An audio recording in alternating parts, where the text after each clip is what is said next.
कितने हैं आप में से जो अगले 10 साल बाद लाख रुपए महीने का कमाना चाहते हैं और उनको अंदर से लगता है कि वो कमा सकते हैं? रियलिटी क्या है?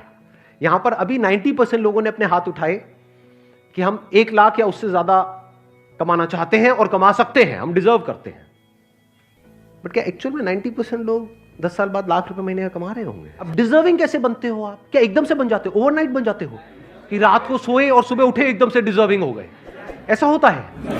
कैसे बनते हैं डिजर्विंग? कि अगले 10 साल में जो आप करने वाले हो वो डिसाइड करेगा कि आप डिजर्विंग हो या नहीं हो। क्या करने वाले हो मतलब अपने टाइम को कैसे यूज करने वाले हो। कि अगले 10 साल में आप अपना जो टाइम है, जो लिमिटेड है आपके पास में, जो 10 साल है, ये एक तरीके से क्या हुआ, जैसे बिजनेस करते हैं तो एक अमाउंट होती है, एक कैपिटल होता है जिससे हम बिजनेस को शुरू करते हैं, तो एक कैपिटल हो गया। इसको कैसे इन्वेस्ट करते हो, कहां इन्वेस्ट करते हो? स्मार्टली करते हो, वाइजली करते हो, या बेवकूफों की तरह करते हो, या इसको वेस्ट करते हो? समझना ध्यान से, ऐसे बिजनेस में नहीं होता कि जो कैपिटल है उसको अगर ढंग से समझदारी से इन्वेस्ट किया जाए, प्रॉपर ब्रेकडाउन करके कि इतना पैसा इसमें लगाना है, इतना प्रोडक्ट में लगाना है, इतना मार्केटिंग में लगाना है, इतना डिस्ट्रीब्यूशन में लगाना है, अगर वो बंदा ढंग से प्लानिंग के साथ प्रॉपरली इन्वेस्ट करे, स्मार्टली इन्वेस्ट करे, तो चांसेस है कि जो उसकी कैपिटल है वो 10 गुना भी हो सकती है, 100 गुना भी हो सकती है, 1000 गुना भी हो सकती है। और अगर वो बेवकूफों की तरह इन्वेस्ट करे या उसको वेस्ट कर दे, पता लगा बिजनेस की कैपिटल उसने अलग करी थी और उससे अपनी अय्याशी कर रहा है, तो क्या होगा? 0। ऐसे ही टाइम के साथ में कि जो 10 साल है ये आपकी कैपिटल हो गई एक तरीके से। इसको आप कैसे इन्वेस्ट करने वाले हो, इसको आप कैसे यूज करने वाले हो, ये डिसाइड करेगा कि आप उस 20% में आओगे या नहीं आओगे। जिसने भी लाइफ में कुछ भी ढंग का किया है उसको ये कैलकुलेशन समझ आती है। वो क्या है? उसके लिए टाइम की वैल्यू पैसे की वैल्यू से बहुत ज्यादा है। क्योंकि अगर पैसा चला भी जाता है तो टाइम से आप वापस से पैसे को अर्न कर सकते हो, लेकिन अगर टाइम चला गया तो कितना भी पैसा खर्च कर लो, जो टाइम गया सो गया, वो वापस नहीं आने वाला। जैसे आप में से कितनों ने बिल गेट्स के बारे में सुना है? बिल गेट्स का नाम सुना है? सबने सुना है। उनके बारे में कहते हैं कि अगर उनका मान लो जेब से $100 का नोट गिर गया ना कहीं पर, $100 जो कितना हुआ? 7,000 रुपए नियर अबाउट, अगर वो गिर गया ना, जितनी देर में वो झुक करके उठाएंगे ना, उससे ज्यादा का उनका नुकसान हो जाएगा, उससे ज्यादा का उनका टाइम खराब हो जाएगा। ये उनकी कैलकुलेशन है, आपके लिए नहीं है। कहीं आपका भी 2000 का पत्ता गिर जाए, मेरा टाइम।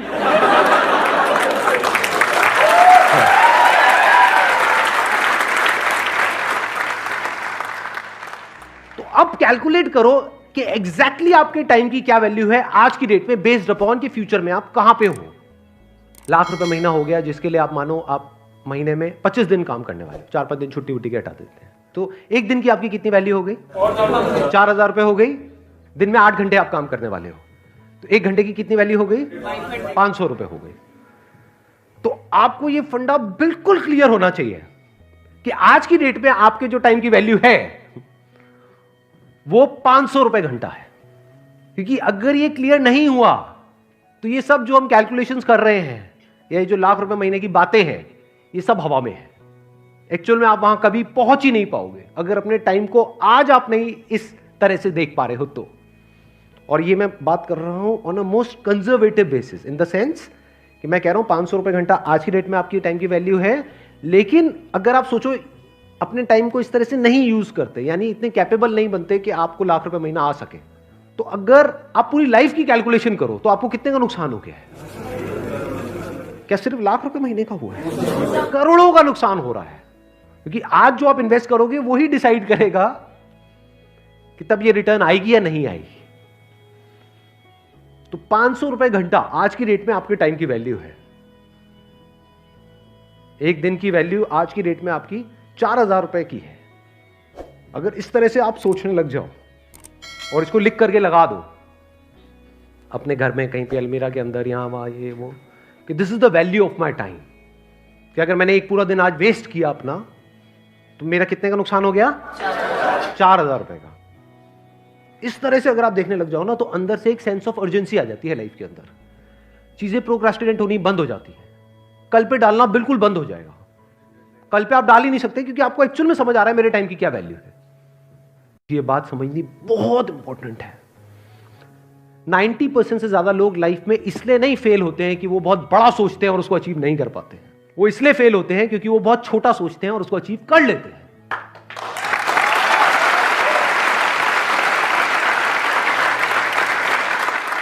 सवाल यहां पर गरीब और अमीर का नहीं है, सवाल है शॉर्ट टर्म विजन और लॉन्ग टर्म विजन का।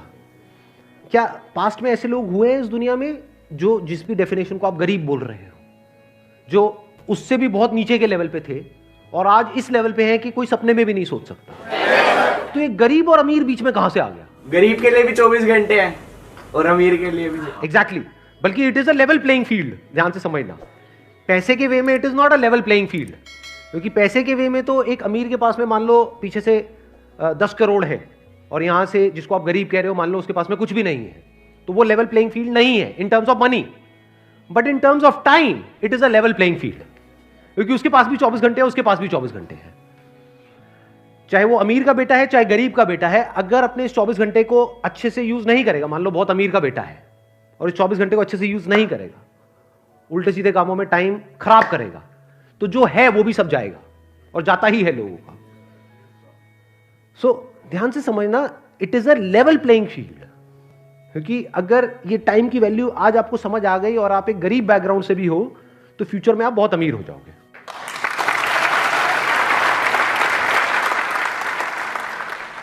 देखो ध्यान से समझो, मैं आपको थोड़ा सा फर्क बताता हूं, शायद आप समझ पाओ मेरी इस बात को। मैं पहले बिजनेस का एग्जांपल दूंगा, फिर टाइम में आपको एक्सप्लेन करूंगा क्या है। अगर कोई लॉन्ग टर्म विजन से बिजनेस कर रहा होगा वो क्या कहेगा? कहेगा मुझे इसकी परवाह नहीं है कि आज मार्केट में क्या हो रहा है, मुझे अपना एक ब्रांड बनाना है, जो ब्रांड 1 या 2 दिन में नहीं बनता है, जिसको बनने में 5 साल लगेंगे, उसके लिए मैं इतना इन्वेस्ट कर रहा हूं। एक बार मेरा ब्रांड बन गया और उस ब्रांड की रिकॉल वैल्यू है, तो ये जो मार्केट है जो एक्सट्रीमली कॉम्पिटिटिव है, जहां पे सब एक दूसरे से लड़ रहे हैं, मर रहे हैं, कट रहे हैं और जहां पर मार्जिन ऑलमोस्ट 0 हैं, एक बार मेरा ब्रांड बन गया तो मैं जिस रेट में चाहूंगा उस रेट में बेचूंगा अपने माल को। अब यही जो बात मैंने बिजनेस में बोली, इसको लगाओ टाइम के कॉन्सेप्ट में। एक तरीका क्या है कि जैसे अभी सब अपने टाइम को यूज कर रहे हैं, बल्कि यूज क्या कहूंगा, मिस यूज कर रहे हैं। Majority of people they are not using their time, they are just misusing their time. तो आप भी भेड़ चाल में उसी तरह से अपने टाइम को मिस यूज करो। दूसरा है, आप ब्रांड के बारे में सोचो। वहां पर तो ब्रांड कोई प्रोडक्ट है या कोई सर्विस है, यहां पर ब्रांड क्या है?